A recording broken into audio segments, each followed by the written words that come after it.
había pedido, solicitado a ustedes que vieran esos recursos. Incluso encontré un recurso bastante interesante con un experimento bastante didáctico, por así decirlo, en el cual se explicaba el funcionamiento del motor, perdón, del generador, y ese en particular con los otros dos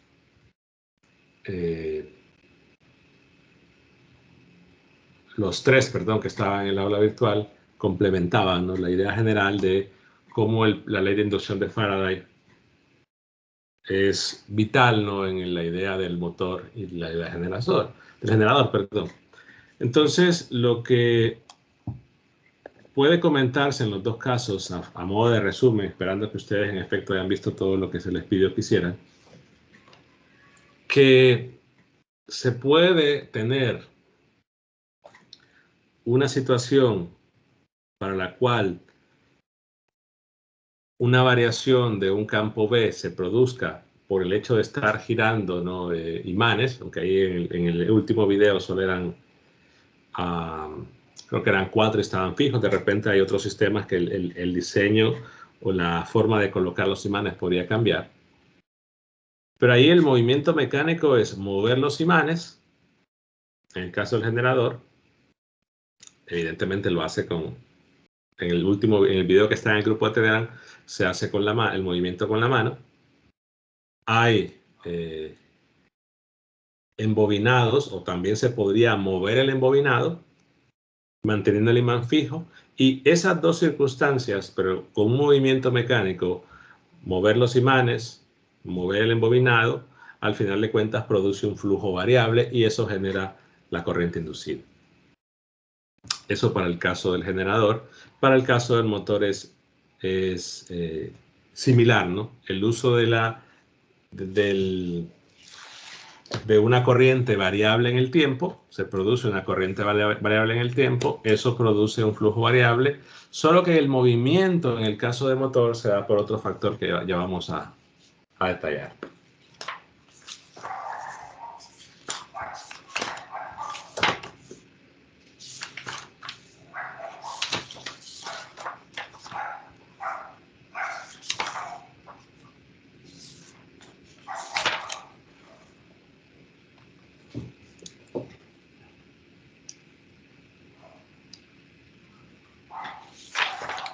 Veamos un ejemplo directo del cálculo de la pega inducida. Antes de hablar de la fuerza de Lorentz y del caso del motor. Ok, imaginemos lo siguiente. Tenemos un cilindro infinito.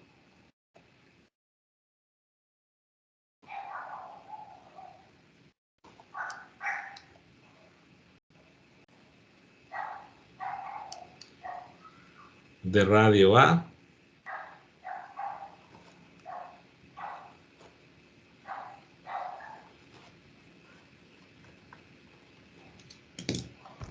Supongamos que su eje coincide con el eje Z.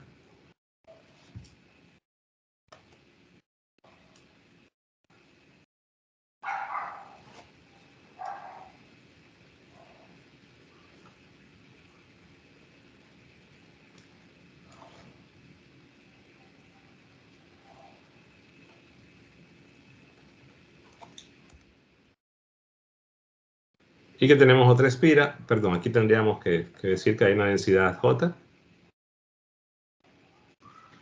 Consideremos constante y que va en Z. Y que hay otra espira.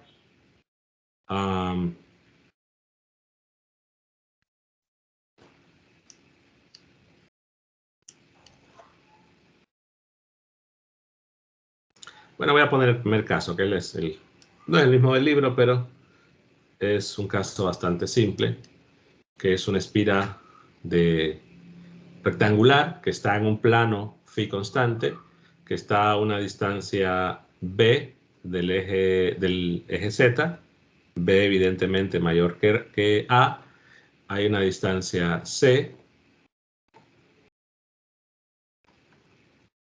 Repito, B es mayor que A. Y hay una altura, en este caso, L.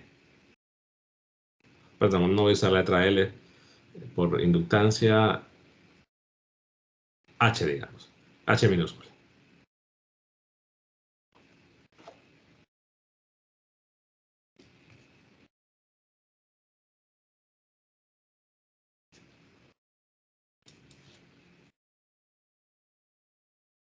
Y lo primero que vamos a hacer es calcular el flujo magnético.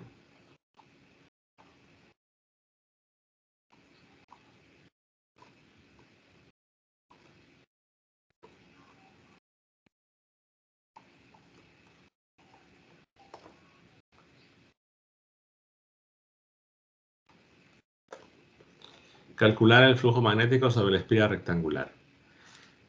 Sabemos entonces que por la geometría y la densidad,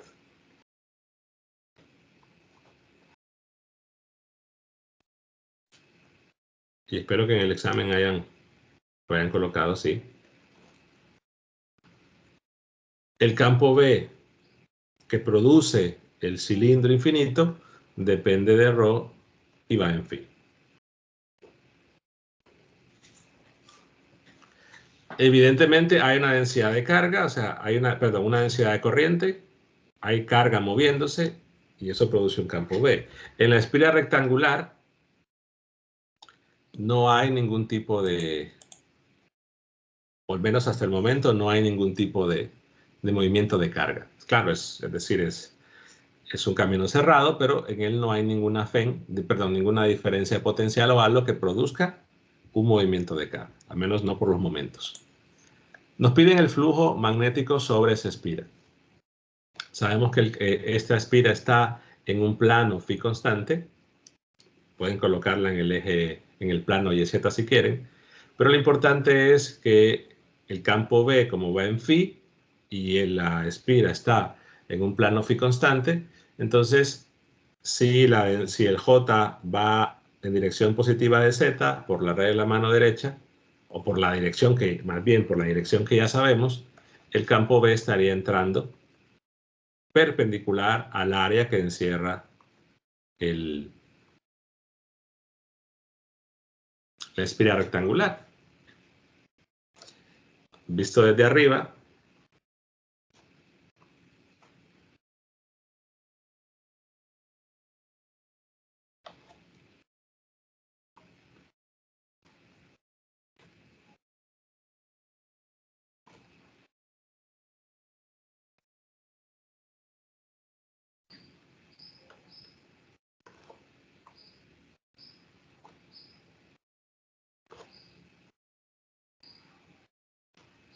tendríamos algo así.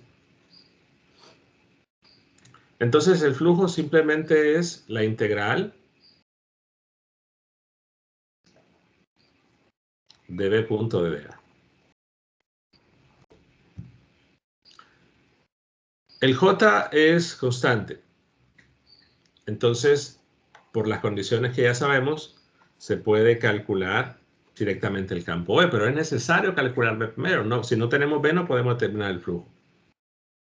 Particularmente se requiere el B en la región donde vamos a calcular el flujo. Es decir, se requiere únicamente calcular B ahí. Es decir, que queremos B en la parte exterior del cilindro.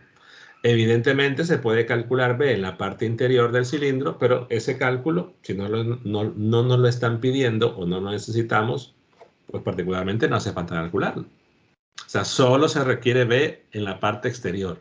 En la parte interior, no. Entonces, claro, habrá que aplicar la forma integral de la ley de Ampère para encontrar el campo B afuera. Únicamente afuera. Entonces, tenemos el cilindro, tenemos la amperiana.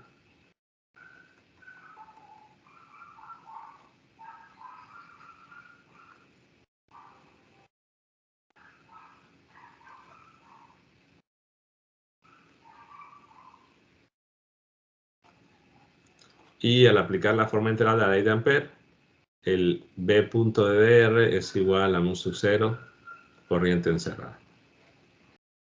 La historia de siempre, el lado izquierdo B 2pi rho, en este caso.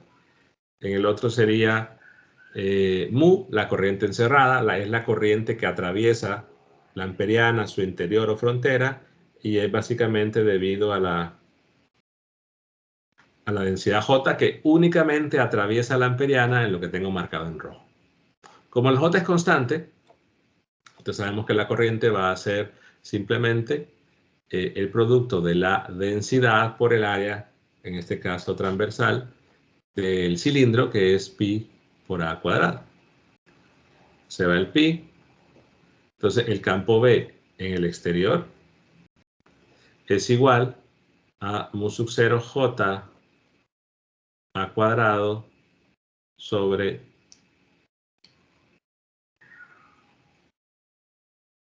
2 pi rho. Y ya tenemos el campo B. Entonces, para medir el flujo, vemos que en nuestra, visto desde el eje Z, ¿no?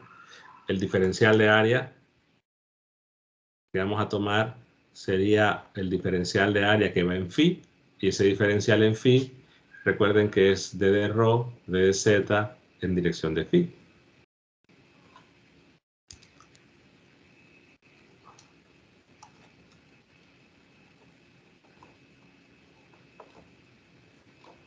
Entonces pongo el campo que es mu sub 0 j a cuadrado sobre 2 pi rho, el diferencial de área, y hago el producto punto, que sería d de rho, d de z, la integral de rho. Hay que ver en este caso que la variable rho se mide desde el eje z, ¿no? Entonces la variable rho iría desde rho igual a b hasta rho igual a b más c, porque es la distancia del eje z.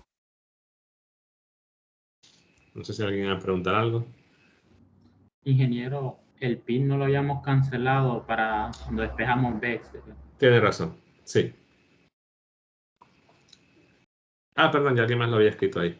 Tiene razón, el pi se eliminó. Solo queda 2 rho.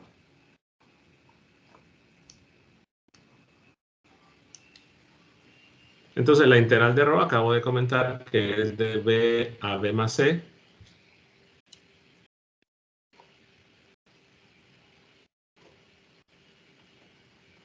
En el caso de z, pues dependerá de dónde está el origen. Sin ningún problema lo podemos considerar que z es igual a 0, o lo pueden ubicar en otro lado. Al final de cuentas, el resultado de integrar la z es la altura h. Entonces le puedo poner de 0, o puedo poner h de un solo, o coloco de 0 a h. Integro z, integro rho, quedará entonces mu sub 0 j al cuadrado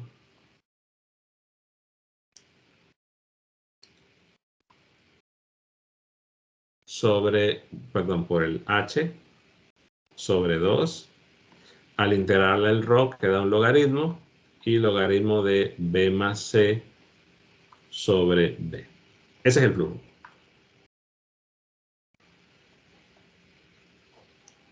Entonces vean de qué depende, de j, de a, h, de todas las cantidades que están ahí. Entonces, para ver si hay una FEN inducida, o para que se produzca una FEN inducida, y por lo tanto una corriente inducida, porque tenemos un camino cerrado, tendría que haber una variación del flujo con respecto del tiempo. Es decir, ese flujo debe depender del tiempo. Ahora, ¿de qué forma va a depender del tiempo? Si hay alguna de las variables que cambie con el tiempo. ¿Cuál podría ser la primera opción? Número 1, que el circuito diga, el circuito se está moviendo. Puede ser de manera horizontal, podría ser de manera vertical o en diagonal.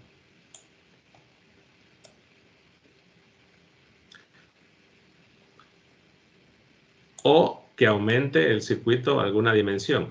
Bueno, aquí no puedo hacer que aumente, que digamos que el extremo izquierdo empiece a crecer. O que la parte superior empiece a crecer. Y la otra opción es que ese J que yo mencioné constante, puedo decir una constante respecto de la posición, pero que el J sea una variable con el tiempo. Entonces, si hay alguna cantidad que está cambiando con el tiempo, por ejemplo, si este J no depende de la posición, pero es un J que depende del tiempo, entonces el flujo cambia con el tiempo y por lo tanto habría una fuga inducida. Entonces, vamos a ir considerando casos. Número 1, si J es, le puedo poner una función del tiempo, cualquiera, por ejemplo, se trabó. El caso típico que pone el libro de Wagner, una exponencial. Así. Si el J es una función del tiempo, entonces en el cálculo del campo B, y en el cálculo del flujo, evidentemente no va a afectar que yo hasta este momento decida considerar que J depende del tiempo. Porque las integrales que se han hecho son integrales respecto a posición. Claro, yo le podría colocarle que es una función de la posición de ρ y del tiempo, pero evidentemente eso ya me cambiaría esta parte, que tendría que integrar, ¿no?, con respecto a la posición. Pero la parte del tiempo se va arrastrando en todos los procedimientos. Pero si yo solo considero aquí que depende del tiempo, la expresión del flujo sigue siendo válida. Entonces, caso 1, que solo J cambie con el tiempo. O podría ser algún problema de otra densidad de corriente, o particularmente si es una línea, que sea directamente la corriente que dependa del tiempo. Y podría ser cualquier función del tiempo. Entonces, ¿qué hacemos? Bueno, derivamos el flujo con respecto del tiempo. Aquí es verlo como una regla de la cadena, ¿no? En el sentido que tengo que ver qué variables dentro de mi expresión dependen del tiempo, que en este caso solo sería J. Entonces tendría que derivar el flujo con respecto a la variable que sea dependiente del tiempo y derivar esa variable dependiente del tiempo con respecto del tiempo. Esa es la regla de la cadena. O directamente, si yo reemplazo el J, lo voy a hacer acá mejor arriba. Si yo reemplazo el J primero, ya no habría necesidad, en ese caso, de utilizar regla de la cadena. Sería directamente derivar.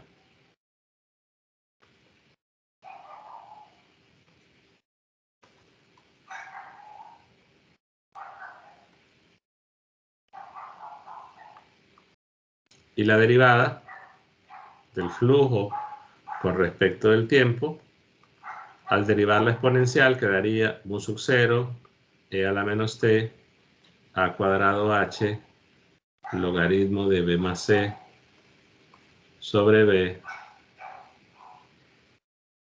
entre 2.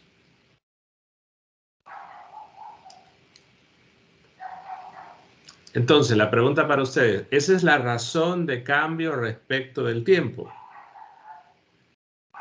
La pregunta entonces, para ese J, ¿el flujo aumenta? ¿Está aumentando o está disminuyendo? ¿O hay algún instante donde aumente y después vaya a disminuir? La pregunta es para todos. Creo que disminuiría, ¿no? Porque la exponencial es negativa, entonces iría decayendo exponencialmente. Bueno, tenemos un signo negativo, pero habrá que ver que lo restante no vaya a cambiar de signo. Y en este caso no. La exponencial, el valor de A, el valor de H, el logaritmo, toda la información que está ahí es positiva. Entonces, la derivada es negativa. Pero si hubiese dentro alguna variable, por ejemplo, ¿no?, que yo le pongo un seno Entonces aquí quedaría un coseno. O al revés, le pongo un coseno. Que J sea un coseno. Entonces aquí me quedaría un negativo por la derivada del coseno, pero aquí me quedaría un seno. Y este seno va cambiando con el tiempo. O sea que en ciertos instantes el seno es positivo, luego negativo. Entonces ya el signo del seno contribuye al signo de toda la derivada. En el caso de la exponencial no, porque la exponencial es un valor siempre positivo. Entonces, para este caso con la exponencial, la derivada es negativa y por lo tanto el flujo está disminuyendo. En el caso de que hubiese un coseno en J, pues en algunos instantes de tiempo el flujo estará aumentando, en otros el flujo estará disminuyendo. Y entonces si tenemos un flujo que está cambiando, que en instantes aumenta y en instantes disminuye, lo que va a suceder es que la corriente inducida va a tener en instantes una dirección e instantes otra dirección. ¿Y eso a qué le suena?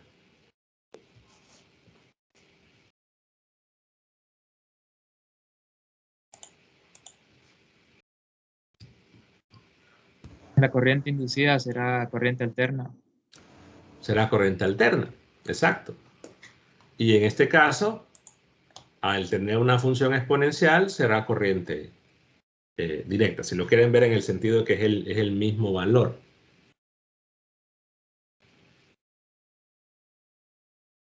O bueno, directa no tanto, directa no me refiero, quizás en el video que mandé, no sé si lo aclaró. Directa, mejor digamos corriente en un solo sentido.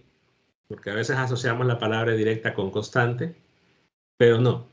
La corriente puede ser variable, pero solo va en un sentido.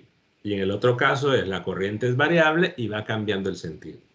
Entonces no sé si el nombre de directa será la mejor opción. Digamos mejor tiene un solo sentido. Entonces el flujo está bien. Dígame.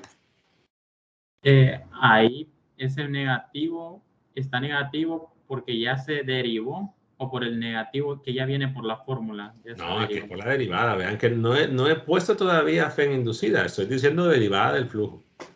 La derivada exponencial es negativa. Ahorita voy al flujo. Entonces, en el caso del flujo, perdón, del flujo no, de la fe inducida. En el caso de la fe inducida es el negativo del flujo. Entonces lo que tendríamos es mu sub 0 a la menos t al cuadrado. Y vean que es un flujo, es una fe positiva que es variable en el tiempo, porque tenemos una función del tiempo. Otra de las preguntas que suele hacer el libro, o la mayoría de los libros, es que marquen la dirección de la corriente inducida.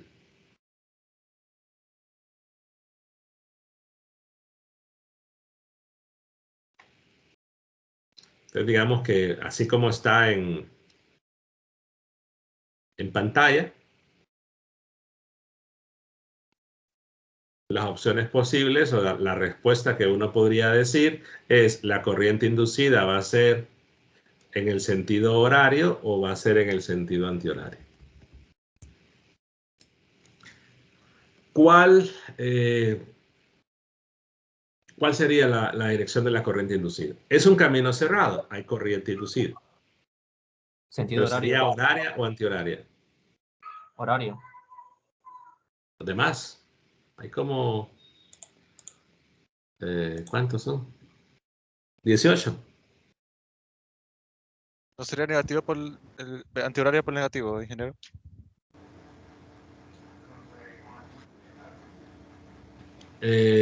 Bueno, hay dos opciones, pues, o sea, unos van a decir antihorario, lo que quiero es escuchar. Y esperen, horario, ingeniero, por el sentido en el que entra el campo y aplicando la regla de la mano derecha, pues iría en sentido horario.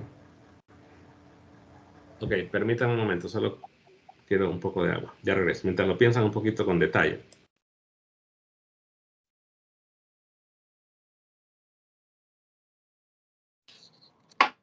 Todo depende de la dirección del DA, pues.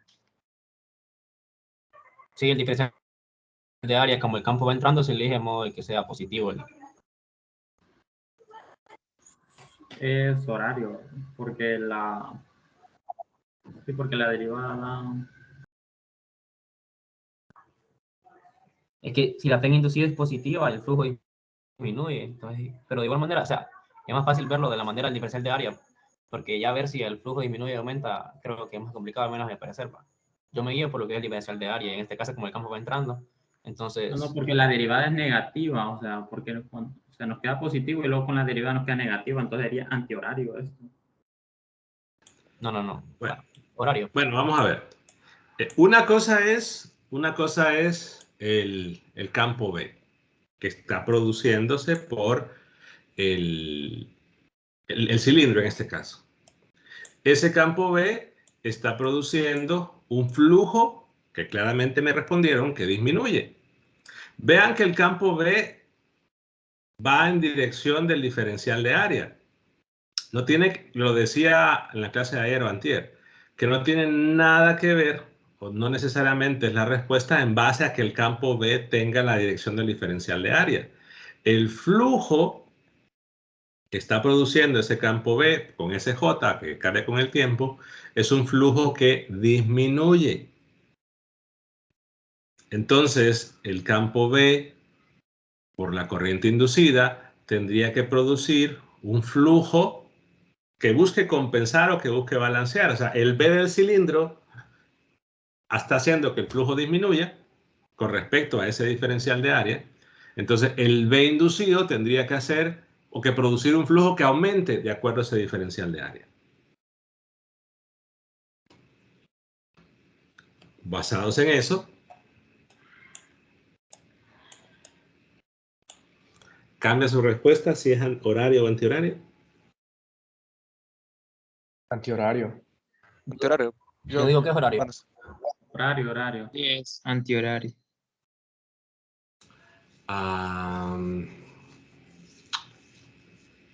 Ponga la imagen Evidentemente del DA. hay uno que está equivocado. Hay uno de los dos que está equivocado. O sea, es una opción u otra. Ponga la imagen del DA, ingeniero, por favor.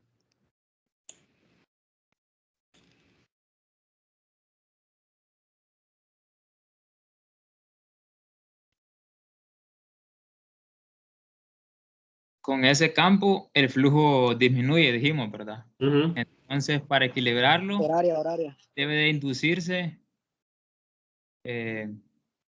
otro campo hacia el sentido contrario. Para que haya un balance, para que lo balancee, ¿verdad? Recuerden la animación que vimos en la que tienen en el aula virtual, que aparecía el vectorcito este en color morado, me parece. Entonces, en un momento, lo que pasa es que aquí pueden ver que el campo B, ¿dónde está? Si yo pienso en el campo B y reemplazo el J, tendría E a la menos T. Y este campo B, a medida pasa el tiempo, se va haciendo más pequeño, ¿cierto? Por la exponencial decreciente. Entonces, este campo B, voy a ver si lo puedo dibujar. Digamos que inicialmente está así. Luego, a medida pasa el tiempo, se va haciendo más pequeño. Y eso es justamente la razón, porque la intensidad del campo B se va reduciendo, es la razón por la que el flujo disminuye. O visto con el signo de esta acá. Entonces, el campo B inducido tendría que ser un campo que produzca un aumento en el flujo buscando compensar. Entonces, en este caso, la manera que podría, siendo un campo B variable, que el flujo aumente, es que sea un valor que vaya aumentando en cierta medida, mientras que el otro se va reduciendo. La dirección no tiene nada que ver en el cálculo del flujo, es simplemente ver Si ese valor está aumentando, está disminuyendo, entonces la dirección que tendría que tener el campo B debería ser este. O sea que el campo B tendría que... No estamos midiendo el campo B, ojo, el campo B del inducido no lo estamos calculando. Lo que sí es que tendría que ser un campo que a medida varíe con el tiempo, vaya en esa dirección y vaya aumentando para que el flujo aumente. Entonces, si seguimos la regla de la mano derecha, tendría que ser así, para que el campo B inducido... Ya vamos a ver otra forma, ya otra forma más fácil, que alguien la estuvo comentando por ahí. Ok, la otra opción que es más fácil es ver la FEN inducida y ver el signo, que en este caso, no ver si la FEN inducida está aumentando o está disminuyendo, sino ver el signo. Evidentemente la FEN inducida es positiva. Entonces, si la FEN inducida es positiva, la dirección de la corriente inducida va a ser la dirección de la orientación de la curva que coincida con el diferencial de área que estamos tomando. O sea que, a ver si lo puedo dibujar así. Si esta es la espira rectangular y yo estoy midiendo el flujo con respecto a este diferencial de área. Entonces, si la FEN inducida es positiva, la corriente inducida, en el caso de que tengamos el camino cerrado, va a tener la dirección de la orientación de la curva que coincide con la mano derecha.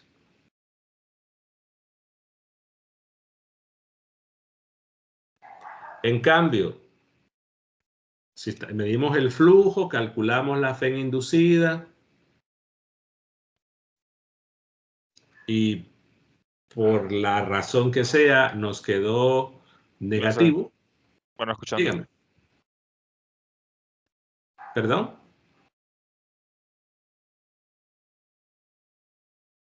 Bueno, no sé. No sé si alguien estaba preguntando algo, bueno, no lo entendí. Si la FEN inducida es negativa, entonces la dirección que va a tener la corriente inducida es la dirección contraria a la orientación de la curva de acuerdo a la regla de la mano derecha.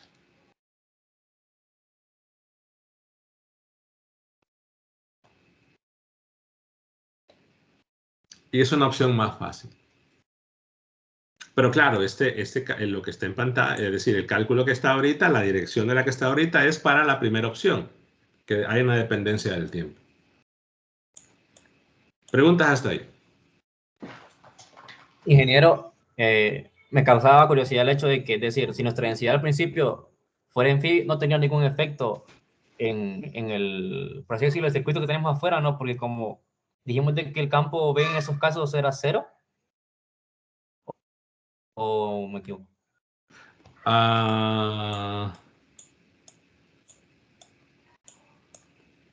La densidad J va en Z, no en phi. No, o sea, le pregunto que si Sí, ser cero, fuese en phi. Sí, si fuese en phi no habría flujo. Afuera no habría flujo. O sea, si fuera un problema, por ejemplo, que tienen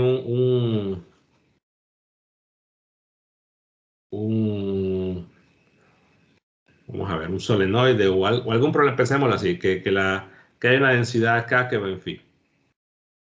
Entonces, evidentemente, que es infinito, ¿no? Si es finito, ya sabemos que eso no es cierto. Pero si es infinito, entonces yo pongo una espira de esta manera y no hay flujo.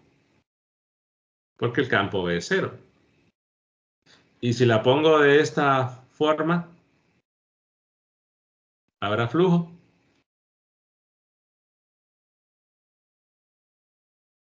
También es 0. Si está esto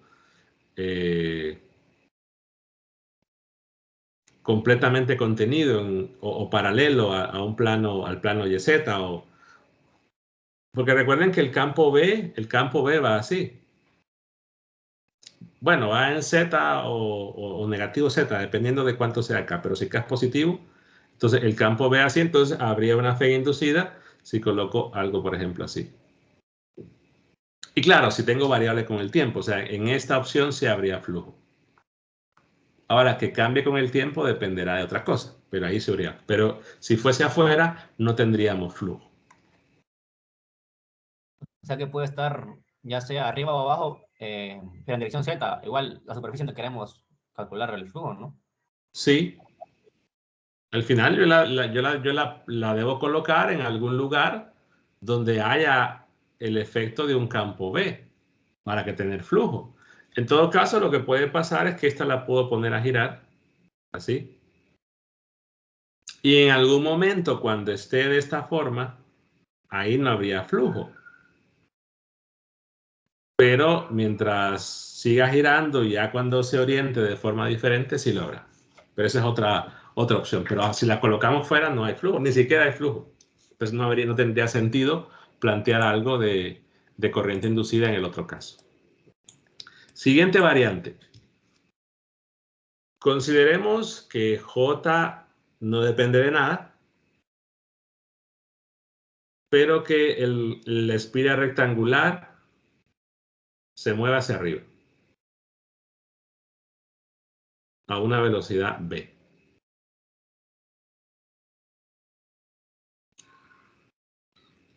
Entonces, en realidad, vemos que si hay un movimiento de la espira hacia arriba, no hay ninguna variación. La altura sigue siendo h. La altura sigue siendo h. La distancia b y b más c se mantienen iguales, o sea, la distancia es la misma. Y la intensidad del campo B, también se mantiene constante porque el campo B depende de una distancia ρ. O sea que en este caso, si nosotros lo movemos hacia arriba, la pregunta sería más bien, ¿hay alguna cantidad que varíe con el tiempo al moverlo hacia arriba?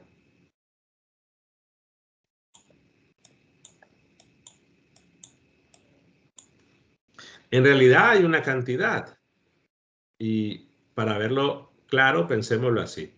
Imaginemos que yo inicialmente la espira la coloqué en el extremo inferior que coincidía con z igual a 0.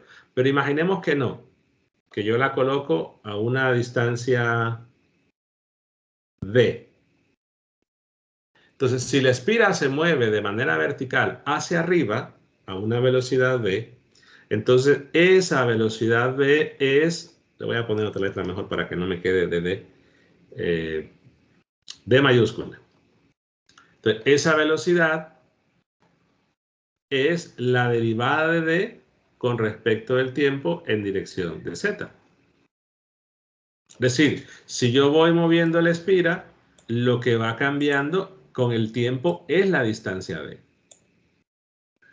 Pero al final de cuentas, notemos que esa distancia D, y es lo que comentaba en la integral del flujo, ustedes pueden colocar su z igual a 0 donde ustedes quieran. Por ejemplo, si yo la coloco en una distancia D, que está a una distancia D, y luego está a una distancia a la parte de arriba, h más D, ¿qué sucede a la hora de integrar z? Que me queda h más D menos D, y el resultado sigue siendo h. Por eso les decía, ustedes pueden colocar el origen donde quieran. O sea, plantear lo que está el z igual a 0 a una distancia, perdón, de esta forma que la espira está a una distancia d, no genera ninguna diferencia en el flujo, porque la d se va a eliminar. Entonces, que se mueva de forma vertical solo produce una variación en esa distancia, y como el flujo no depende de esa distancia d, entonces el flujo se mantiene constante. No hay posibilidad de tener una fe inducida. Si lo que ocurre es una cosa diferente, imaginemos que que hay un extremo, que hay como una especie de barra, y que hay un riel, que sería ya otro caso.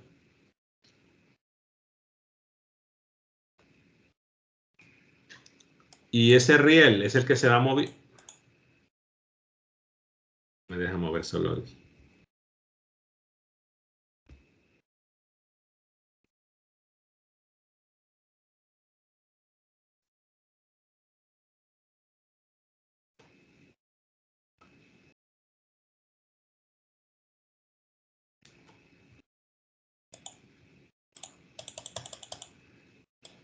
Y que ese riel es el que se va a mover. O sea que ese riel se está moviendo de manera que cierre el circuito. Entonces ahí es diferente a que todo el circuito se mueva sin alterar su forma. Entonces, ¿qué es lo que estoy haciendo acá? En ese caso, si digo que la barra se está moviendo en esta dirección, lo que está cambiando al moverse la barra es el h. Entonces, la velocidad que sería vertical es la derivada de h con respecto del tiempo. Entonces, como el flujo depende de h, digamos que el caso es barra moviéndose.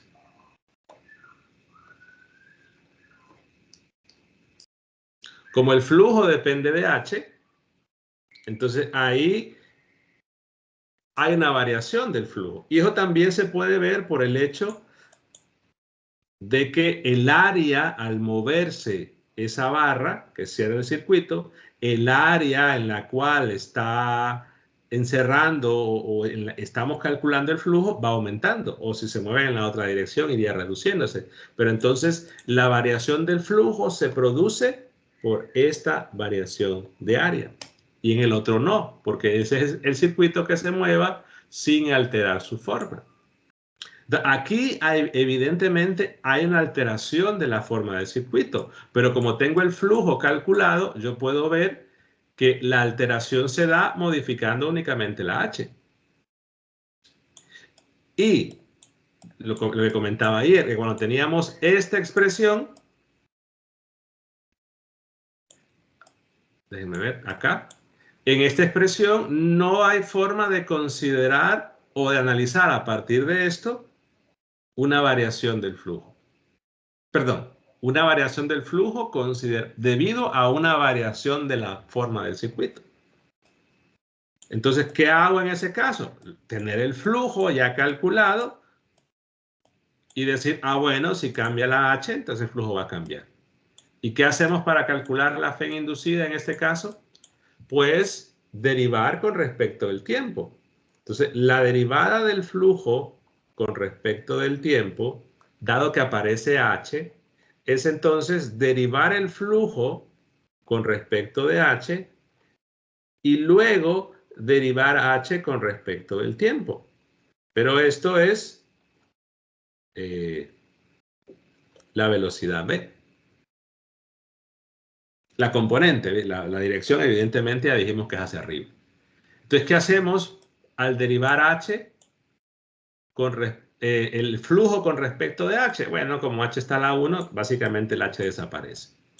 Entonces, la variación del flujo sería mu sub 0, el j, consideremos que ahorita j sigue siendo constante, ¿no? No depende de nada. J, ¿qué había después?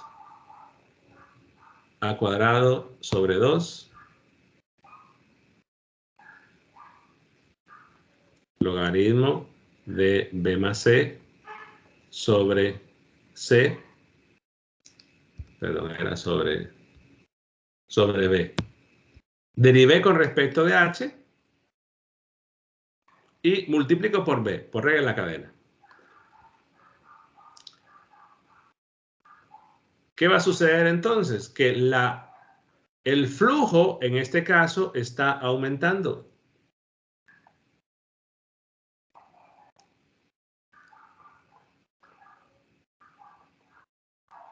¿Por qué razón? Porque su derivada es positiva.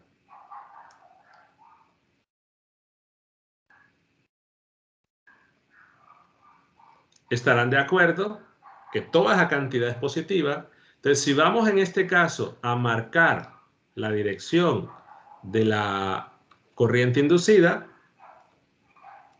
dado que tendríamos una situación en la cual la fe inducida es menor que 0, porque sería multiplicar el negativo a la derivada del flujo, o sea, el negativo de lo que estoy encerrando en el recuadro ahorita, ¿cómo sería entonces la corriente inducida? De acuerdo a lo que vimos, entonces sería dirección contraria a el área, a la orientación de la curva que coincide con la regla mano derecha para el diferencial de área. Entonces, en este caso, sería antihoraria, ¿no?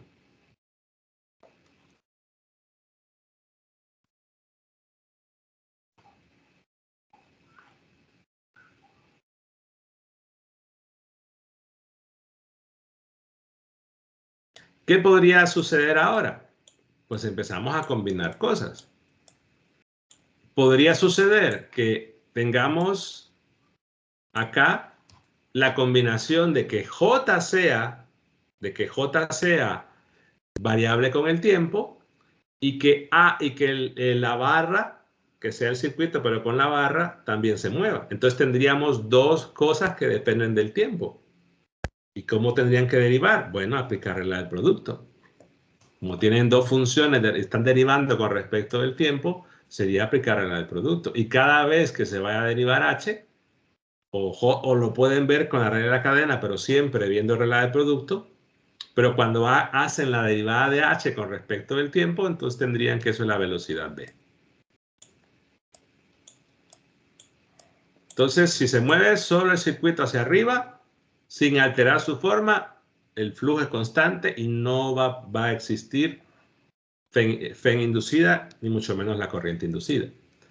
Si lo que hacemos es considerar un circuito, pero es que es una barra la que se mueve, ahí sí tendríamos variación del flujo y esta es multiplicar por negativo esto nos daría la fe inducida. ¿Qué otro caso podría haber? Bueno, supongamos ahora que J no depende del tiempo y que lo que sucede es que la barra o que el circuito se mueve hacia allá. Sin alterar su forma, se mueve hacia allá. A una velocidad v.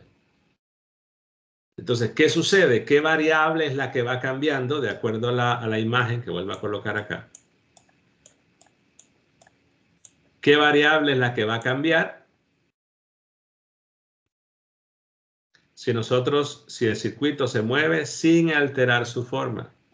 B. Es v. La El distancia. c se mantiene. La distancia c se mantiene constante porque es la base, la longitud de la base, también h.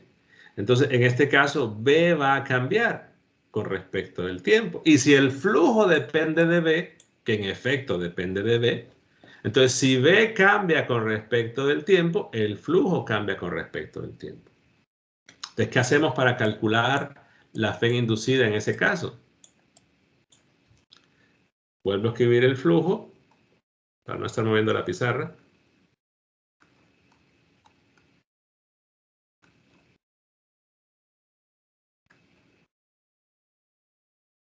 Entonces, en este caso, la derivada de v con respecto del tiempo es la velocidad.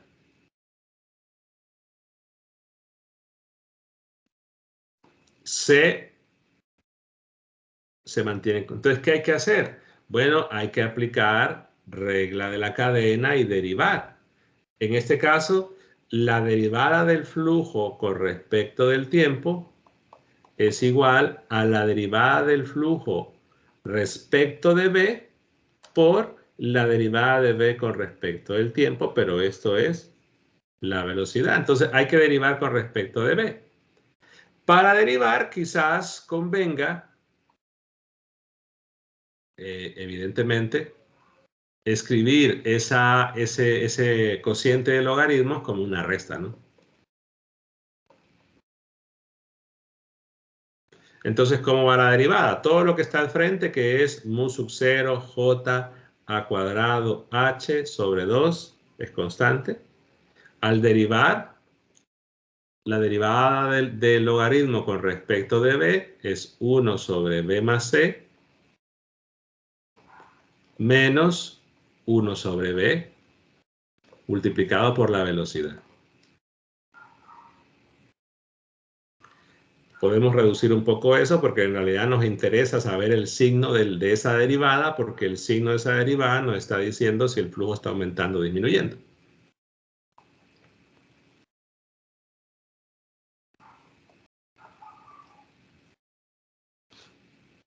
Y quedaría así, ¿verdad? Sería B menos C. Entonces, ¿qué sucede con el flujo? ¿Está aumentando o disminuyendo?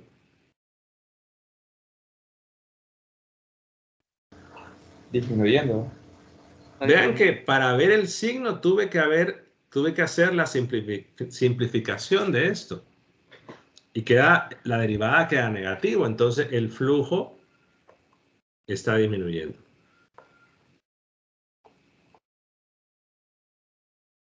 Entonces, si vamos a ir marcando la corriente inducida, tendríamos que, como la derivada del flujo es negativa, entonces la F inducida sería positiva, el negativo de la derivada del flujo. Y por lo tanto, la dirección de la corriente inducida es la misma o la que coincide con el diferencial de línea, con la dirección de la orientación de la curva que coincide con el diferencial de área de acuerdo a la regla mano derecha. Entonces, en uno, solo que no le he escrito que esté la. Entonces, ha sucedido que en examen se les pide marcar la dirección de la corriente inducida, y me refiero a poner esas líneas así, ¿no? En realidad no ocupan rellenar todo el cuadro de triángulos, solo ponen en un lado y ya está. Pero a veces se hace esa pregunta y dicen, aumenta, disminuye. Pues están pidiendo que lo marque. Y evidentemente es una situación conceptual. ¿Qué podría ocurrir después? Combinar cosas. Pero evidentemente es más improbable que eso ocurra, ¿no? Puede haber, considerar ahora un caso donde el J dependa del tiempo y que el circuito se esté moviendo sin alterar su forma. O pensar en un caso donde la alteración se dé de la forma, imaginando que es una barra que se va a poder mover. Entonces, si es la barra que se mueve y el extremo izquierdo se mantiene fijo, entonces lo que va a cambiar ahí con el tiempo, ¿qué es? Es el valor de C.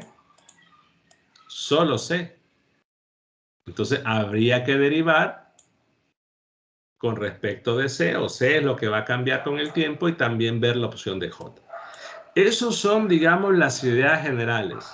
Pero vean que es calculando el flujo y a partir de ahí ver la F inducida, que era lo que yo comentaba en una clase anterior, que era la primera opción. Calcular el flujo y luego derivar. Y la otra opción era calcular la F inducida sin calcular el flujo, y era básicamente usando estas ecuaciones. Pero eso vamos a ver un ejemplo más adelante. Bueno, preguntas.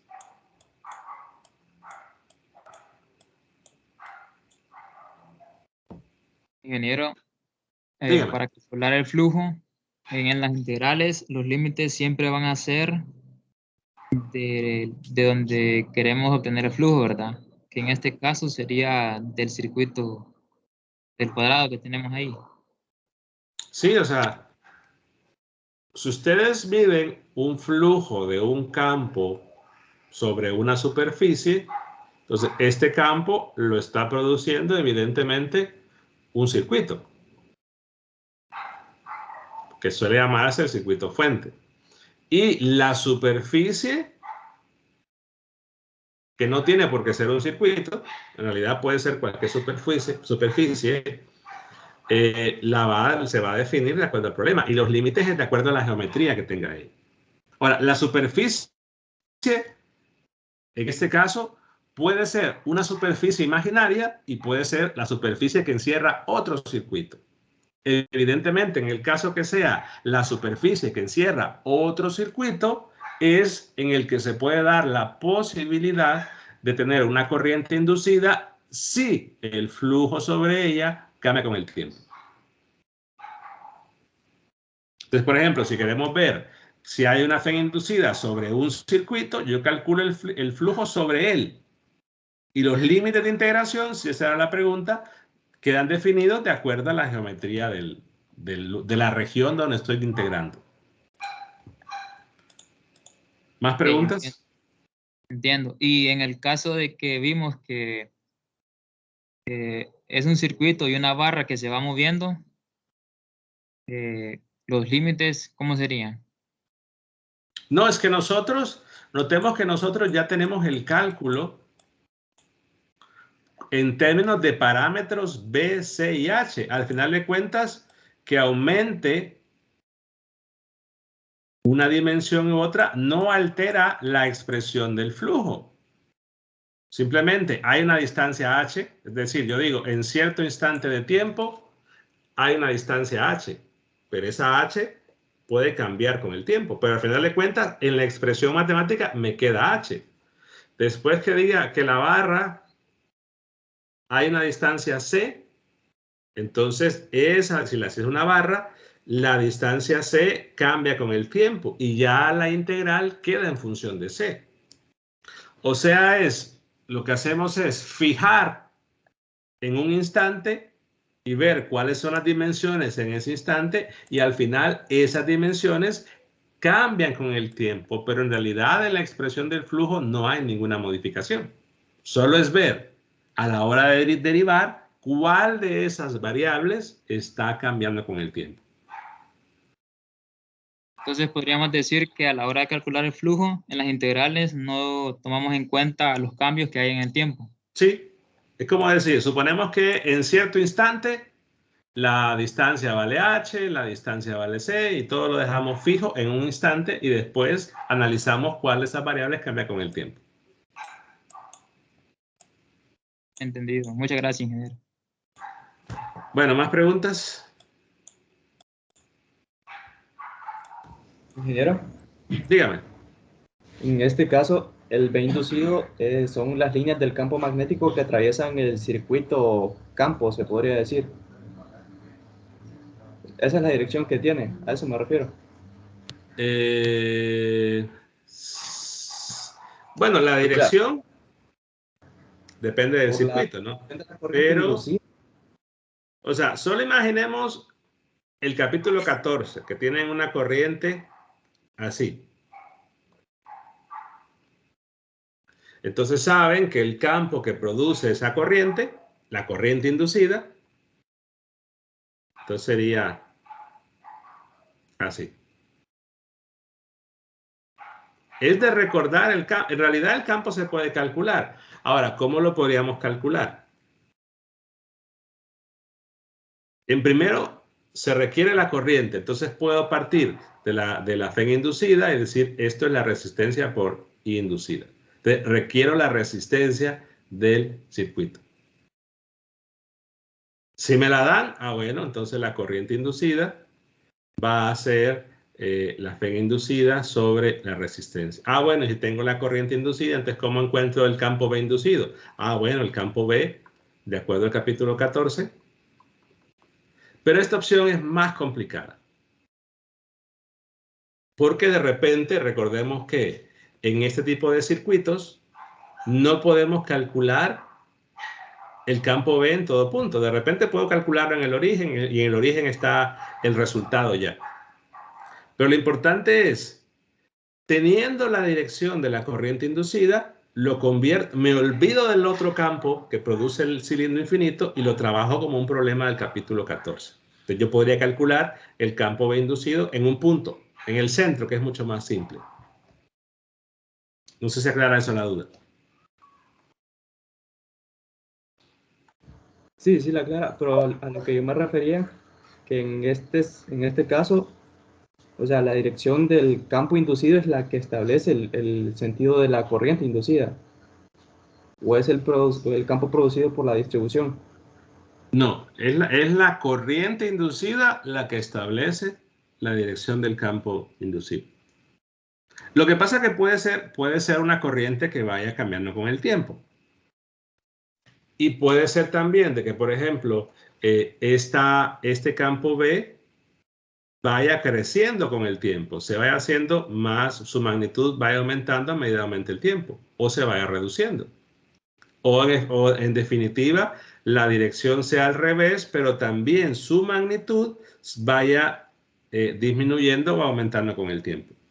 Aquí se puede ver que en estos casos, por ejemplo, si solo hay un movimiento, de uno de los lados y el J no depende del tiempo, se puede ver que esto no depende de T, si la velocidad es constante, ¿verdad?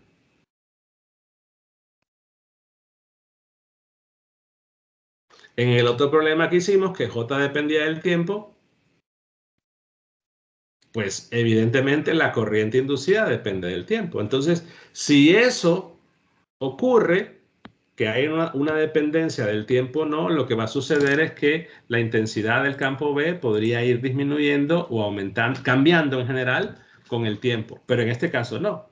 Aquí, como no depende del tiempo, el B en un punto específico, su magnitud se mantiene constante.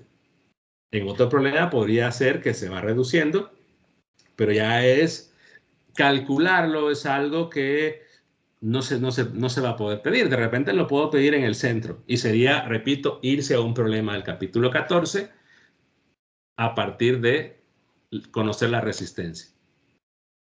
No sé si aclara eso la duda. Sí, ingeniero, sí, la clara. Muchas ¿Ok? gracias.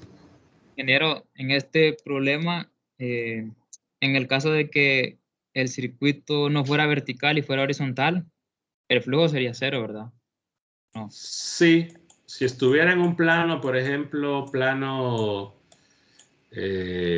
paralelo al plano XY, no hay flujo porque el campo estaría pasando como tangente, ¿no?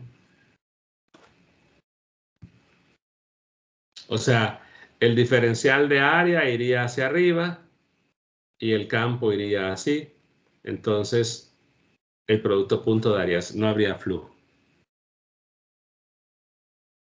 Y si el campo fuera en dirección de Z, No, en ese caso sí, que fue lo que les mencioné. Espérenme, que tantas cosas que he dibujado. pero Fue no lo que les que mencioné así, en este caso.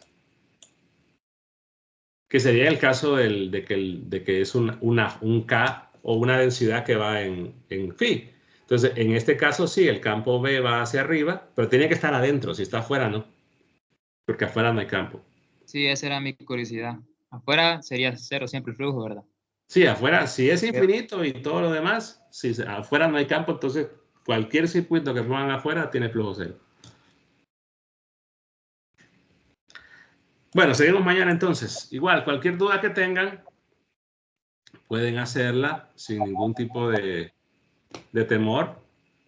Háganla, yo todavía estoy esperando que empiecen a preguntar la mayoría. Háganla por el grupo, por correo o todo lo demás. Igual ya tienen material. ¿Perdón? Tenía una pregunta. Al momento de decir que pusimos la espira cuadrada a moverse horizontalmente, ¿por qué dijimos que solo cambiaba a B? O sea, sé por qué no cambia en este caso. No, porque sé... Espérenme. porque se ¿Dónde mueven en está? conjunto, ¿verdad? Sí, yo dije, consideremos que el circuito se mueve verticalmente sin alterar la forma. Allá claro, la base de ese rectángulo es C y la altura es H. ¿Qué cambia? La distancia que tiene la espira con respecto a algún punto fijo, que le llamé D mayúscula. Igual forma, si yo lo muevo horizontal sin alterar la forma, la base de ese rectángulo sigue siendo C y la altura es H. ¿Qué va a cambiar? La distancia que tiene al eje Z. Ah, ok. Entonces, la clave está es que no se varía la forma del Sí, proceso. el problema tiene que decir el circuito y la opción de variar la forma sería la idea con las barras. Es la única posibilidad. Que tenga mayor sentido a decir cómo es que va a aumentar, cambia la forma, imaginando que hay unas barras que se mueven. No solamente decir qué lado lo voy a... O sea, yo físicamente puedo decir, o matemáticamente, yo ese lado lo extiendo, lo hago crecer, pero físicamente, ¿cómo lo explico con esa idea de las barras? Es solamente para darle sentido a un cambio de forma. Mañana vamos a ver un problema donde la espira la pongo a girar, a rotar con respecto a eje Z. Si tuviéramos un campo con 2 coordenadas, así como el del examen, haríamos, primero analizamos para una coordenada y luego para la otra. Sí, la idea de flujo es igual. Lo que pasa es que si está fuera, si la espira está fuera del cilindro, igual solo habría flujo debido al campo que vaya en phi. Porque al campo que va en Z, en la parte de afuera, o sea, el flujo es hacer superposición. Al final voy a decir, tengo una integral de una componente que va en phi más una componente que va en Z. Perdón, aquí no va vector. Punto diferencial de área. Y se hacen las dos integrales. De repente pueda que una se haga 0 porque el diferencial de área es perpendicular al vector unitario o porque el campo B en esa región donde lo ubiquemos no exista, o sea, 0. Pero igual, se trabaja superposición también en el flujo. Ingeniero, creo que en este caso, sí, o sea, particularmente, ¿verdad? Si quisiéramos que hubiera efecto en ambos circuitos, teníamos que tener 2 circuitos, ¿no? Uno que esté para la dirección que va, cuando la distribución va en Z y otro cuando va en phi, para que haya contribución en ambos, ¿no? Porque, como usted mencionó, Sí, podría ser algo así.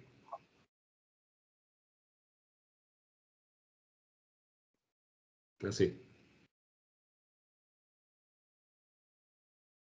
Entonces ahí, supongamos que hubiese campo B. Entonces, en una parte, el campo B que va a tener efectos es el que va en Z y en otra parte es el que va en phi. Pero podría haber un circuito así.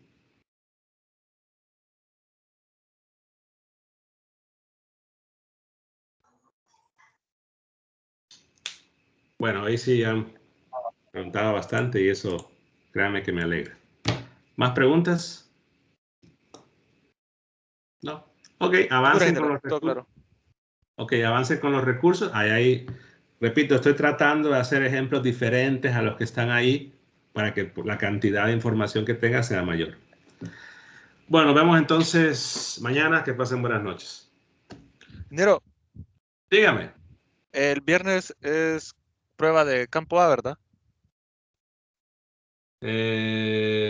Sí, según la programación, sí. Ah, ok. Ingeniero, y con respecto a las calificaciones, ¿sabe cuándo tendrá un margen para El sábado mostrarla? voy a subir la nota del examen. Igual, yo me comprometí en los exámenes a entregar los 6 días después. Eso lo puse en el sílabo como compromiso. Y solo me faltaría subir las pruebas que ya las tengo, que solo son 2, ¿no? Los controles de lectura tienen ya la calificación automática. Ah, ok. Muchísimas gracias, Ahora, ingeniero. con la revisión del examen, sí no sé si hacerla el sábado también, pero la idea es hacerla, bueno, la podemos hacer un día dentro de la clase, pero los contenidos de ese día lo tendrían que ver con los videos, para poder aprovechar la hora de la clase para eso. Pero eso se los informaría el viernes. Ok. Bueno, Gracias, buenas ingeniero. noches entonces. Feliz noche.